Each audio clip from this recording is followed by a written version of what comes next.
Sir ನಿಮ್ಮ ತೋಟದ ಬಗ್ಗೆ ಒಂಚೂರು ಮಾಹಿತಿ ಕೊಡಿ. ಯಾವ್ಯಾವ ಗೊಬ್ಬರ ಹಾಕಿದ್ರಿ, ಯಾವ ಥರ ಮೇಂಟೆನೆನ್ಸ್ ಮಾಹಿತಿ ಅಂದರೆ ಈಗ ಗಿಡ ಹಾಕಿಬಿಟ್ಟು 2 ವರ್ಷ ಆಯಿತು. ಇದು ಹಾಕಿ ಸ್ವಲ್ಪ ಟೈಮು ಗಿಡ ಏನೋ ಇದಿರಲಿಲ್ಲ, ಗಿಡಗಳು ಏಳಿಗೆ ಇರಲಿಲ್ಲ.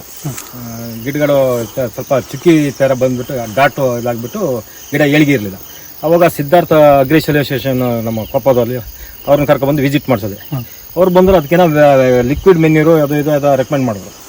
ಅದನ್ನು ಕೊಟ್ಟ ಮೇಲೆ ನನಗೆ ಒಂದು 2 ತಿಂಗಳಲ್ಲೇ ರಿಸಲ್ಟ್ ಗೊತ್ತಾಯ್ತು, ತುಂಬ ಚೆನ್ನಾಗಿ ಬಂತದು. ಆಮೇಲೆ ನಾನು ಅವ್ರನ್ನ ಈಗ ಪ್ರತಿ ಸರಿ ಕರ್ಕೊಂಡು ಬಂದು ಅದೇ ಥರ ಮಾಡ್ತಾ ಇದ್ದೇನೆ.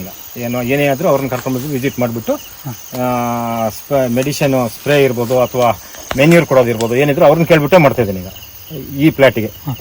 ಪರವಾಗಿಲ್ಲ, ಚೆನ್ನಾಗಿ ಬರ್ತಾ ಇದೆ.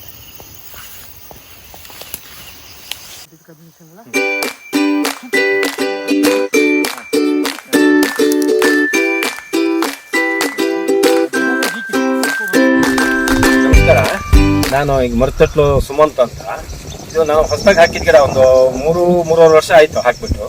ಹಾಕಿದ ಮೇಲೆ ಗಿಡ ಏನಾಯ್ತು ಅಂದರೆ ಸ್ವಲ್ಪ ಜವಳಿತ್ತು ಅದು, ಮತ್ತೆ ಆಮೇಲೆ ಅದಕ್ಕೆ ಬೇರೆ ಎಲ್ಲೋ ಡಿಸೀಸ್ ಥರ ಇದಾಯಿತು. ಆಮೇಲೆ ಸುಳಿ ತಿಗಣೆದು ಸ್ವಲ್ಪ ಇದು ನನಗೆ ಸಮಸ್ಯೆ ಆಯಿತು. ಆಮೇಲೆ ಏನಾಯಿತು ಅಂದರೆ ಈಗ ಗಿಡಗಳು ಕುಂಠಿತ, ಏನೋ ಬೆಳವಣಿಗೆನೇ ಇಲ್ಲ. ಏನು ಮಾಡಿದ್ರು ಅವಾಗ ನಾನು ಏನು ಮಾಡಿಬಿಟ್ಟೆ, ನನಗೆ ಯಾರೋ ಹೇಳಿದ್ರು ಹಿಂಗೆ ಸಿದ್ಧಾರ್ಥ ಅಗ್ರಿ ಸೊಲ್ಯೂಷನ್ನು ಸಂತೋಷ್, ನೀಲಗಿರಿ ಸಂತೋಷ್ ಅವ್ರನ್ನ ಕಾಂಟ್ಯಾಕ್ಟ್ ಮಾಡಿದಾಗ ಅವರು 1-2 ಸರಿ ನನಗೆ ವಿಸಿಟ್ ಕೊಟ್ಬಿಟ್ಟು ಅವರು ಏನೇನೋ ಅದಕ್ಕೆ ಸಂಬಂಧಪಟ್ಟಂತೆ ಅದಕ್ಕೆ ಬುಡಕ್ಕೆ ಮೆನ್ಯೂರ್ ರೂಪದಲ್ಲಿ ಲಿಕ್ವಿಡನ್ನು ಕೊಟ್ಟರು. ಆಮೇಲೆ ಅದಕ್ಕೆ ಸ್ಪ್ರೇ ಕೊಟ್ಟಿದ್ದಾರೆ. ಅದರಿಂದ ಎಷ್ಟೋ ನನಗೆ ಗಿಡ ನೋಡಲಿಕ್ಕೆ ತುಂಬ ಖುಷಿ ಆಗ್ತಿದೆ. ಇನ್ನೂ 1-2 ಸರಿ ಮಾಡೋಣ ಅಂತ ಒಂದು ಇಂಟ್ರೆಸ್ಟ್ ಬರ್ತಾ ಇದೆ. ಈ ತೋಟದ ನೋಡಿದಾಗ ಇನ್ನೂ ಸ್ವಲ್ಪ ಮಾಡೋಣ ಅಂತ ಇಂಟ್ರೆಸ್ಟ್ ಬರ್ತಾ ಇದೆ. ಇದು ನಮ್ಮ ರೈತರು ಎಲ್ಲರೂ ತಿಳ್ಕೊಬೇಕಾಗಿದ್ದು, ಅವ್ರನ್ನ ಮೀಟ್ ಮಾಡಿ ಎಲ್ಲರೂ ಅವ್ರನ್ನ ಕಾಂಟ್ಯಾಕ್ಟ್ ಮಾಡಿದ್ರೆ ಖಂಡಿತ ಇದು ಎಲ್ಲೋ ಡಿಸೀಸನ್ನು ಸ್ವಲ್ಪ ಅವಾಯ್ಡು ಮಾಡ್ಬೋದು. ನೀವು ಫಸ್ಟ್ ಅದಕ್ಕೆ ಏನು ಮಾಡಬೇಕಂದ್ರೆ ಅದಕ್ಕೆ ಬೇಕಾದಂಥ ಫುಡ್ಡನ್ನು ನೀವು ಕೊಡಬೇಕು, ಕಾಲಕ್ಕೆ ತಕ್ಕಂತೆ ಫುಡ್ ಕೊಡಬೇಕು. ಆವಾಗ ಅದು ಗಿಡ ಚೆನ್ನಾಗಿ ಇಂಪ್ರೂವ್ ಬರುತ್ತೆ. ನಾನು ಉತ್ತರದಲ್ಲಿ ಕೆಲಸ ಮಾಡಿದ್ರೆ ಗಿಡ ತುಂಬ ಚೆನ್ನಾಗಿ ಬಂದವೆ.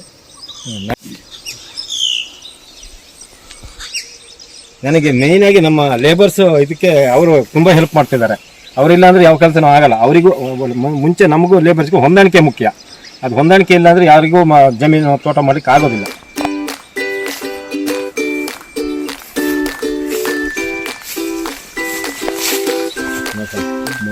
ಆಗಲಿಲ್ಲ